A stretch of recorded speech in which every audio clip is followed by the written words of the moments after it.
première année, c'est moi qui me suis chargé de l'opération. Fait que là, évidemment, on louait du temps de glace. Il y en avait du temps de patinage à ce moment-là. Il y avait beaucoup de monde qui jouait. Il y avait beaucoup de clubs. Il y avait beaucoup de clubs de old-timers, puis de jeunes, puis d'équipes. Aujourd'hui, il n'y en a plus d'équipes, ça n'existe plus. Il y a beaucoup de monde qui joue au ballon-ballet aussi, là. C'était populaire, les arénas couvertes à cette époque-là. Donc, on a fait beaucoup de locations. Et là, les Chevaliers de Colomb ont joué un rôle absolument incroyable à l'intérieur de ça parce qu'ils faisaient à cette époque-là une activité qui appelait des tirs de chevaux, là, mais qui était une activité provinciale, là. Et ils attiraient du monde. Il y avait du monde. Il y avait un party qui ouvrait ici, ça durait 4-5 jours, là. Mais c'était vraiment quelque chose de gros. Ils ramassaient, durant cet événement-là, là, ils ramassaient 40 000 pièces, puis ils nous le donnaient. En 76, là, c'était de l'argent, ça, là, puis ils nous le donnaient en totalité. On a fait ça plusieurs années, là, on se finançait. Il y a une partie importante du financement qui venait. La Caisse populaire nous a donné de l'argent aussi au niveau de l'opération. Ils nous avaient donné de l'argent pour bâtir. Je me souviens plus comment, là. Au moins 25 000.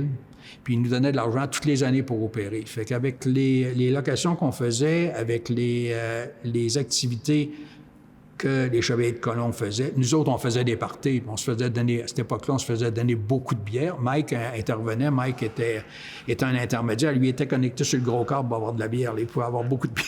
Beaucoup de bière, pas trop cher. Fait qu'on faisait plusieurs parties dans l'hiver pour être capable de se financer.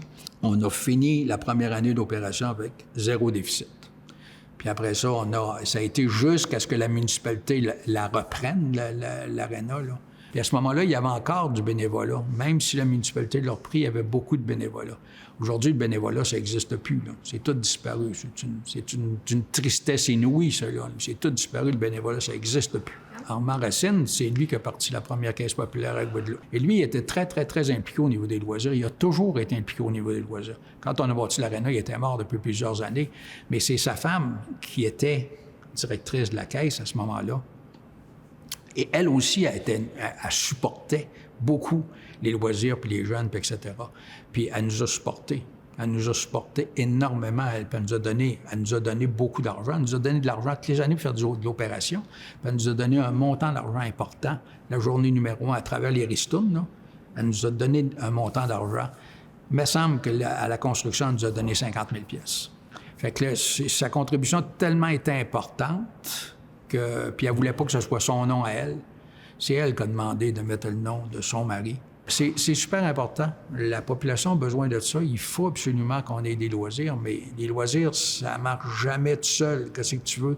Il faut que le monde sente qu'ils sont supportés par la municipalité, puis que le monde qui soit à l'interne soit vraiment intéressé de faire quelque chose avec les citoyens. C'est comme tout le reste, là. S'il n'y avait pas eu de passion, il n'y avait pas eu d'âme dans l'équipe qui a pris ce projet-là sur son dos pour bâtir, ça ne serait jamais réalisé.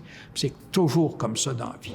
Tu veux qu'un projet se réalise, il faut que quelqu'un ait des porteurs de ballon, il faut qu'il y ait du monde qui décide de s'impliquer dans les projets, puis qui le font avec cœur et passion. Sinon, il ne se passe rien. Il ne se passe jamais rien si tu fais pas ça.